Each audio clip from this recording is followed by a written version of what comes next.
High friends, ہماری ایک اور انفارمیٹیو ویڈیو میں آپ کا ویلکم کرتے ہیں۔ ترکی یا اس کے نئے نام ترکیے کی اکانومی کو زمین سے اٹھا کر آسمان پر پہنچانے والے اور ترکی پر 20 سال سے مسلسل حکمرانی کرنے والے طیب اردوان کون ہیں؟ آج آپ کو طیب اردوان کے بارے میں 10 ایسے فیکٹس بتائیں گے جو آپ نے اس سے پہلے نہیں سنے۔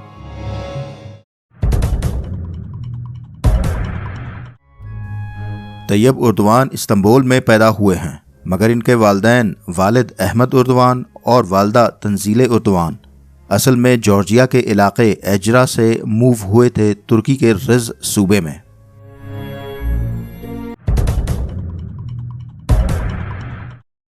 طیب اردوان ایک غریب خاندان میں پیدا ہوئے۔ 13 سال کی عمر میں اسٹریٹ وینڈر یا خوانچہ فروشی کے ذریعے پوسٹ کارڈز، بسکٹس اور سڑک پر پھنسے گاڑیوں کے ڈرائیورز کو پانی بیچ کر روزگار چلاتے رہے ہیں۔ طیب اردوان ترکی کے صوفی کمیونٹی کے نمائندہ تنظیم کے ممبر اور نقشبندیہ سلسلہ طریقت کے پیروکار ہیں۔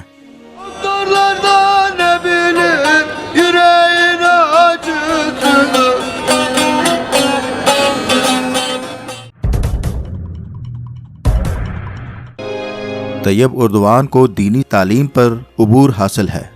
انہوں نے سیرت النبی، قرآنی اور عربی تعلیم امام حاتب اسکول سے حاصل کی ہے۔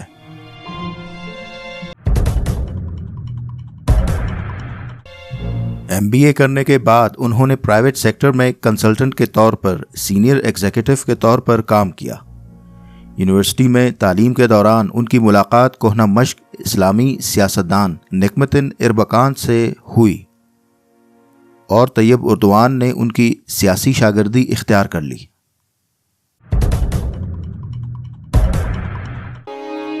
انیس سو 94 سے 1998 تک طیب اردوان استنبول کے میئر منتخب ہوئے۔ میئر کے طور پر بہترین مینجمنٹ دکھانے پر ان کے شہرت کا گراف اوپر بڑھتا چلا گیا۔ کسی اسلامی لیڈر کا آگے آنا اور میئر بننا ترکی کے سیکولر اسٹیبلشمنٹ کے لیے ایک دھچکا تھا۔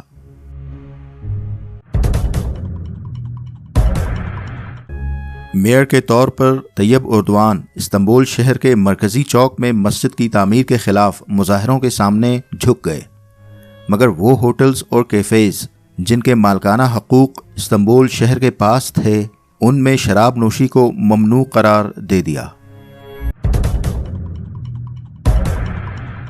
1998 میں طیب اردوان کو ایک اسلامی نظم سنانے کے جرم میں ترک کی سیکولر اسٹیبلشمنٹ کی طرف سے سزا سنائی گئی۔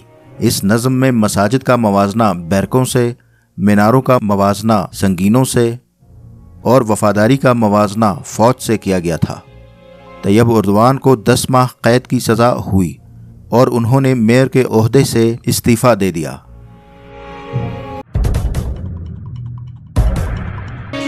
طیب اردوان نے دوسرے اسلام پسند سیاستدانوں کے ساتھ مل کر ایک کے بعد ایک 3 سیاسی پارٹیاں بنائیں، مگر چونکہ ترکی پر سیکولر فوجی اسٹیبلشمنٹ کا مضبوط قبضہ تھا اور وہ کسی بھی اسلامی تنظیم کو پنپنے نہیں دینا چاہتے تھے، اس لیے ہر بار ان سیاسی جماعتوں پر پابندی لگائی جاتی رہی۔ 2001 میں طیب اردوان نے جسٹس اینڈ ڈیولپمنٹ پارٹی یا AKP کی بنیاد رکھی اور 2003 کے انتخابات میں اس پارٹی نے پارلیمنٹ میں اکثریت حاصل کر لی۔ اس وقت ترکی میں پارلیمانی جمہوری نظام رائج تھا۔ تب سے آج تک یعنی 20 سال سے طیب اردوان کی پارٹی برسر اقتدار ہے اور 2023 کے الیکشنز میں عوام نے ایک بار پھر اس سیاسی جماعت کو مینڈیٹ دے کر مزید 5 سالوں کے لیے طیب اردوان کو ترکی کا صدر منتخب کیا۔ اس ٹینیور کے آخر میں طیب اردوان مسلسل 25 سال برسر اقتدار رہنے والے جمہوری سیاسی رہنما بن جائیں گے۔ تاہم انہوں نے اعلان کیا ہے کہ یہ ان کا آخری ٹرم ہوگا اور اس کے بعد وہ سیاست سے ریٹائرمنٹ لے لیں گے۔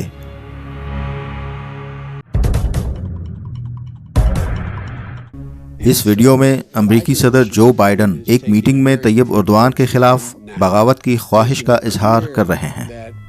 We can support those elements of the Turkish leadership that still exist and get more from them and embolden them to be able to take on and defeat Erdogan, not by a coup, but by the electoral process. 2016 میں طیب اردوان کے خلاف Turkish army کے ایک دھڑے نے بغاوت کر دی اور حکومت پر قبضہ کرنے کی کوشش کے ساتھ ساتھ طیب اردوان کو حکومت سے معزول کرنے کی کوشش کی. تاہم بغاوت کی یہ کوشش ٹرکش فوج میں موجود طیب اردوان کے وفادار دھڑے اور عوام کی مشترکہ کوشش سے ناکام ہوئی. ترکی کے پالیٹکس میں سیکولر فوجی اسٹیبلشمنٹ کے مسلسل سازشوں سے تنگ آ کر طیب اردوان نے ملکی سیاسی سسٹم کو پارلیمانی نظام جمہوریت سے صدارتی نظام میں بدلنے کا فیصلہ کیا. انہوں نے عوام سے رائے طلب کرنے کے لیے 2017 میں ریفرنڈم کا انعقاد کروایا. عوام کی اکثریت نے صدارتی نظام کے حق میں ووٹ دیا اور طیب اردوان ترکی کے پہلے صدر بن گئے.